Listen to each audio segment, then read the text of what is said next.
Hello friends, আমি দেবজ্যোতি। তো প্রথমেই সরি বলছি, আমি বিগত এক মাস ধরে প্রায় ভিডিও বানাতে পারিনি বললেই চলে। So I do apologize for that. এবার থেকে আমি আগের মতো রেগুলার বেসিসেই ভিডিও বানাবো, দুদিনে একটা করে অন্তত ভিডিও আপনারা পাবেন। So thank you for staying with me. আর আজকের ভিডিওটা শুরু করছি। তো আজকের ভিডিওটা অ্যাকচুয়ালি আমি অনেক দিন ধরেই করতে চেয়েছিলাম, করব করে করা হয়নি। সেটা হচ্ছে আমাদের বাংলা সিনেমার যদি সব থেকে সিগনিফিকেন্ট কোনো মাইলস্টোন থেকে থাকে, সেটা হচ্ছে পথের পাঁচালী, যেটা 1955 সালে বেরিয়েছিল। অবভিয়াসলি ইন্টারন্যাশনালি অ্যাক্লেম পাওয়া সিনেমা, এবং বলা যায় বাংলা সিনেমাকে আন্তর্জাতিক ম্যাপে প্রতিষ্ঠা করছে। তো পথের পাঁচালী তৈরি হয়েছিল কিভাবে, তার পেছনে তৈরি হওয়ার গল্পটা কি ছিল, এটা নিয়েই আজকের ভিডিও। কিভাবে পথের পাঁচালী, মানে হাউ পথের পাঁচালী ওয়াজ মেড। তো পথের পাঁচালী সিনেমাটা তৈরি হওয়ার আগে পথের পাঁচালী উপন্যাসটা নিয়ে আমরা একটু কথা বলবো। পথের পাঁচালী উপন্যাসটা 1928 সালে পিরিয়ডিক্যালি পত্রিকাতে বেরোনো শুরু হয়। সেই সময়কায় ওইভাবেই বেরোনো, কোনো একটা উপন্যাস ওইভাবেই বেরোতো। একবার বই আকারে প্রথমে বেরোতো না, আগে পত্রপত্রিকাতে মাসিক হিসাবে বেরোতো, মান্থলি এডিশন। তারপরে সেটা একটা বই করে বেরোনো হতো। 1928 সালে এটা মান্থলি এডিশনে বেরোচ্ছে প্রতি মাসে। তারপরে 1929 সালে বই আকারে বেরোচ্ছে। এবং পথের পাঁচালী একটা কামিং অফ এজ স্টোরি, অপুর গল্প অবভিয়াসলি, যেখানে বিভূতিভূষণ বন্দ্যোপাধ্যায়ের তার ব্যক্তিগত জীবনের, তার নিজের ছোটবেলার অনেক রিফ্লেকশন আমরা দেখতে পাই। এটা ফিকশনাল একটা উপন্যাস, বাট তার মধ্যে অটোবায়োগ্রাফিক্যাল অনেক এলিমেন্ট কিন্তু উঠে আসে, যেটা আমরা শরৎচন্দ্র চট্টোপাধ্যায়ের শ্রীকান্তের ক্ষেত্রে দেখতে পেয়েছিলাম, যে সেটা একটা ফিকশনাল উপন্যাস হলেও সেটার মধ্যে কিন্তু অনেক অটোবায়োগ্রাফিক্যাল এলিমেন্ট আছে। তো যাই হোক, 1929 সালে পথের পাঁচালী বই প্রকাশিত হচ্ছে। এদিকে সত্যজিৎ রায়ের জন্ম হচ্ছে 1921 সালে। সত্যজিৎ রায় কিন্তু তার প্রথম প্রেম বলা যায়, এবং তার প্রথম প্রেম এবং প্রথম প্রফেশন ছিল সেটা হচ্ছে ইলাস্ট্রেশন, ছবি আঁকায় কিন্তু সত্যজিৎ রায়ের প্রথম প্রেম ছিল, এবং সেটাই তার প্রথম জীবিকাও। তো তিনি যখন একটা প্রেসে চাকরি করতেন অ্যাজ আ ইলাস্ট্রেটার, সেই সময়কার তার পথের পাঁচালীর একটা, মানে পথের পাঁচালীর তাকে একটা এডিশন দেওয়া হয়, সেটাকে আর কি ইলাস্ট্রেট করার জন্য। এবার পথের পাঁচালীর 3টে ভাগ আছে, ঠিক আছে? আপনারা যারা পথের পাঁচালী উপন্যাসটা পড়েছেন তারা তো জানেনই। সেটা হচ্ছে বল্লালী বালাই, আমাটির ভেপু আর অক্রুর সংবাদ। তো সত্যজিৎ রায় প্রথম দুটো পার্টি কিন্তু আর কি ইলাস্ট্রেট করেছিলেন, বল্লালী বালাই আর আমাটির ভেপু, মানে দুর্গা যেখানে মারা যাচ্ছে সেইখানেই আর কি এই ইয়েটা শেষ হচ্ছে। তিনি যে ইলাস্ট্রেশনটা করেছিলেন, এবং অবভিয়াসলি সাবসিকুয়েন্টলি আমরা সিনেমাতেও কিন্তু এটাই দেখতে পাচ্ছি। সিনেমাতে কিন্তু আমাটির ভেপুতে গিয়েই সিনেমাটা শেষ হচ্ছে, দুর্গার মৃত্যুতে। আমরা কিন্তু ইয়েতে যাচ্ছি না, অপুর সংবাদে, যেখানে আর কি অপুর ফ্যামিলি, অপু, তার বাবা এবং তার মা দুর্গার মারা যাওয়ার পরে তারা কাশিতে গিয়ে মুভ করে যাচ্ছে, সেই পার্টটা কিন্তু বাদ যাচ্ছে। তো এটা তিনি আর কি ইলাস্ট্রেট করেছিলেন, এবং সেই সময় তার পথের পাঁচালী উপন্যাসটা তিনি পড়েন ইলাস্ট্রেট করার সময়। এই দুটো পার্ট অ্যাব্রিজড একটা পথের পাঁচালী, তো তিনি তখন পড়েন এবং তার তখন সিনেমা তৈরি করার শখ জাগে। এবার সেই সময় দুটো বড় ঘটনা ঘটছে। এটা লেট 40s কথা বলছি আমি। সত্যজিৎ রায় 1945-46 এই সময় আর কি পথের পাঁচালীর ইলাস্ট্রেশনের কাজে হাত দেন। 1946 সালে বেরোচ্ছে ভিক্টোরিও ডিসিকার বাইসাইকেল থিপস, যেটা একটা নিও রিয়ালিস্টিক সিনেমা ছিল। এবং 1948 সালে সত্যজিৎ রায় সেই সিনেমাটা দেখছেন। তিনি একদিকে পথের পাঁচালী পড়ছিলেন, যেটা বললাম তিনি ইলাস্ট্রেশনের কাজ করছেন, এবং তার পথের পাঁচালী উপন্যাসটার প্রতি একটা ভালোবাসা জন্মাচ্ছে। এবং 1948 সালে তিনি ভিক্টোরিও ডিসিকার বাইসাইকেল থিপস দেখছেন। বাইসাইকেল থিপস একটা যুগান্তকারী সিনেমা, এবং bicycle thieves actually deserves its own video. এখানে আমি ছোট করে বলছি, বাইসাইকেল থিপস যেটা বেসিক্যালি করতে পেরেছিল সেটা হচ্ছে একটা অ্যামেচার ক্রিউ নিয়ে, প্রফেশনাল অ্যাক্টর ছাড়া একটা অ্যামেচার ক্রিউ নিয়ে একটা রিয়েল লোকেশনে একটা রিয়েলিস্টিক গল্প বলতে পেরেছিল, যেটা এখন শুনে মনে হতে পারে এটা তো হয়ই, বাট সেই সময় কিন্তু হতো না। এটা সত্যজিৎ রায়কে মারাত্মকভাবে টাচ করেছিল বাইসাইকেল থিপস। এবং সত্যজিৎ রায়ের সাবসিকুয়েন্ট সিনেমাতেও আপনারা যদি দেখেন, তিনি কিন্তু বেশিরভাগ ক্ষেত্রেই নন প্রফেশনাল অ্যাক্টর নিয়ে কাজ করতেন। সেটা ছোট বাচ্চা হোক বা বিভিন্ন পার্শ্ব চরিত্রে তিনি একদম, মানে বলা যায়, মানে রাস্তা থেকে তুলে এনেই করিয়ে নিতেন, মানে লিটারালি এরকম গল্পও আছে। তো তিনি কিন্তু প্রচুর অ্যামেচার অ্যাক্টর অ্যাক্ট্রেসেস ইউজ করতেন তার সিনেমাতে, এবং তার সিনেমা তো অবভিয়াসলি রিয়েল লোকেশনেই শ্যুট করা হতো, এবং অত্যন্ত রিয়েলিস্টিক একটা গল্প বলতো। হিউম্যান, আমাদের এই যে মানুষের এই যে হিউম্যান এক্সিস্টেন্স, সেটাকে কোথাও গিয়ে এক্সামিন করতো। তো এই যে সত্যজিৎ রায়ের ট্রেডমার্কগুলো, এটা কিন্তু বাইসাইকেল থিপসদের থেকেই তিনি ইন্সপায়ার হয়েছিলেন। তো 1948-এ বাইসাইকেল থিপস তার একটা ইন্সপিরেশন। বাইসাইকেল থিপস খুবই ওয়েল নন সিনেমা, যারা মুভি বাফ কমিউনিটি সবাই অন্তত না দেখে থাকলেও নাম তো ডেফিনেটলি শুনেছে। আরও একটা সিনেমা তাকে ইন্সপায়ার করেছিল, যেটা আনফর্চুনেটলি এখন অত ভালোভাবে মনে রাখা হয় না, সেটা হচ্ছে জিন রিনোর দ্য রিভার। দ্য রিভারও পথের পাঁচালীর মতনই একটা কামিং অফ এজ স্টোরি, একটা মেয়ের গল্প, এবং এটা শ্যুট হয়েছিল কলকাতাতে।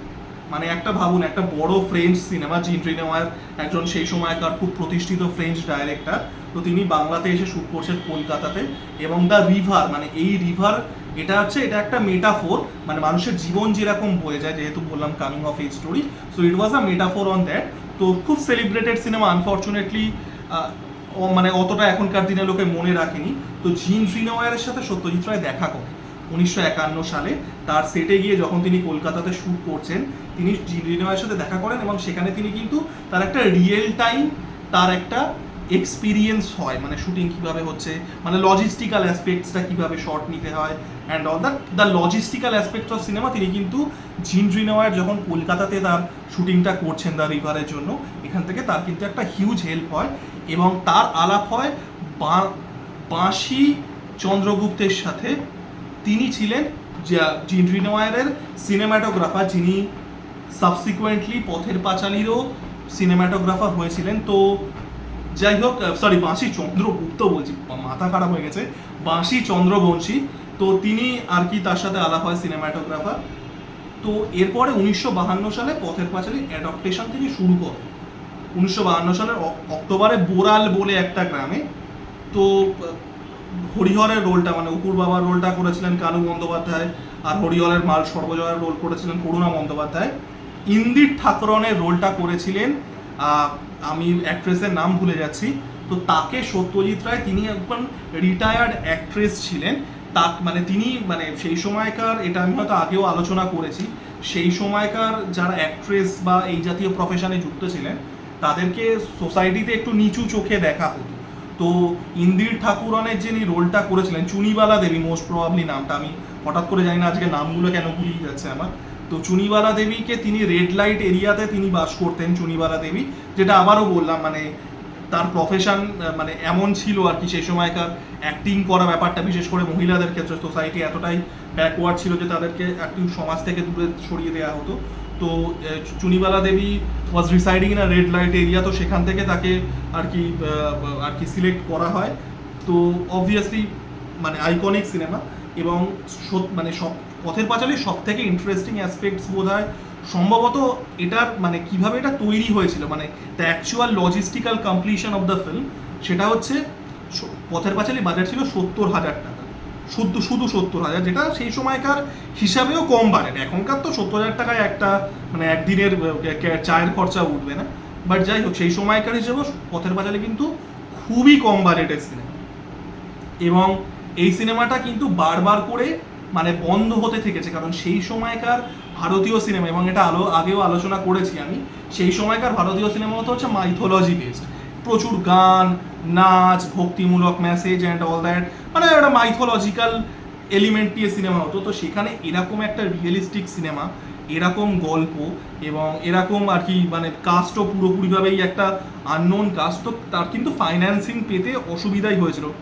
পথের পাঁচালী 1952 সালে শুরু হচ্ছে, শেষ হচ্ছে 1955 সালে। তাকে 3 বছর কিন্তু অনেক আর কি মানে পরিশ্রম করে তার নিজের ব্যক্তিগত বেচে, তার বলা যায় তার বাড়ির জিনিস বেচে তাকে শুটিং শুরু করতে হয়েছিল।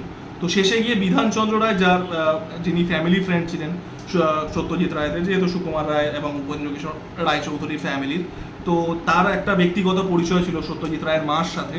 তো সেখান থেকে বিধানচন্দ্র রায় দেখে আর কি সিনেমাটা গ্রিনলিট করে এবং বাকি ফাইন্যান্সিংয়ের হেল্পটা পান। তো সত্যজিৎ রায় যেভাবে পথের পাঁচালীটা শ্যুট করেছিলেন, Pather Panchali did not have a script. Pather Panchali পুরোটাই হয়েছিল স্টোরি বোর্ডিংয়ে, এবং সেই স্টোরি বোর্ডিংটা যেটা আমি বললাম প্রথমে, তিনি এই যে ইলাস্ট্রেশনটা করেছিলেন আমাটির ভেপু এবং বল্লালি বালাইয়ের, তিনি যখন চাকরি করতেন অ্যাজ অ্যান ইলাস্ট্রেটার প্রেসে, সেইটাকেই কিন্তু অ্যাজ আ স্টোরি বোর্ড হিসেবে ইউজ করা হয়েছিল। এবং সেই এটার কোনো স্ক্রিপ্ট কিন্তু অ্যাজ সাচ ছিল না, স্টোরি বোর্ডটাকেই ফলো করে করে সিনেমাটা হয়েছিল। এবং এই স্টোরি বোর্ডগুলো এবং যে হাতে হাতে এঁকে এঁকে যে ইয়েটা করেছিলেন, এবং অনেক ফেমাস গল্প আছে এখানে, আমি সব কিছুর মধ্যে ঢুকছি না। তো সেটা এখন ফ্রান্সের একটা ফিল্ম আর্কাইভের মিউজিয়ামে সংরক্ষিত আছে। তো পথের পাঁচালী 1955 সালে রিলিজ করছে। পথের পাঁচালী কিন্তু প্রথম, মানে আমরা অনেক সময় একটা ভুল ধারণা আছে যে পথের পাঁচালী থেকে ভারতীয় বা বাংলা সিনেমার স্বর্ণযুগের শুরু হচ্ছে, এটা কিন্তু কিছুটা হলেও ভুল। ভারতীয়, মানে ভারতীয় বলবো না, বাংলা সিনেমার স্বর্ণযুগের শুরু হচ্ছে তার আগে থেকেই। 1950 সালে ছিন্নমূল বলে একটা সিনেমা বেরিয়েছিল, যেটা পার্টিশানকে কেন্দ্র করেছিল। 1947 সালে পার্টিশান হচ্ছে, তো 1950 সালে ছিন্নমূল বেরিয়েছিল। সেই ছিন্নমূল সিনেমাটা বলা যায় যে সেই সময়কার মানে মানে it was like a stand out movement in Bengali film, এবং তারপর থেকে বলা যায় যে বাংলা সিনেমা ম্যাচিওর হলো ইন টার্মস অফ কোয়ালিটি। এবং পথের পাঁচালী অবভিয়াসলি সেই ধারায়, সেই সময় কাবুলিওয়ালা আসছে, অনেক অনেক ক্লাসিক সিনেমাস আসছে। তো এটা আপনাদেরকে বুঝতে হবে যে Pather Panchali was part of this flow. শুরু হয়েছিল কিন্তু ছিন্নমূল থেকেই, এবং ছিন্নমূল কিন্তু পথের পাঁচালী আসছে 1955-তে, ছিন্নমূল আসছে 1950-এ।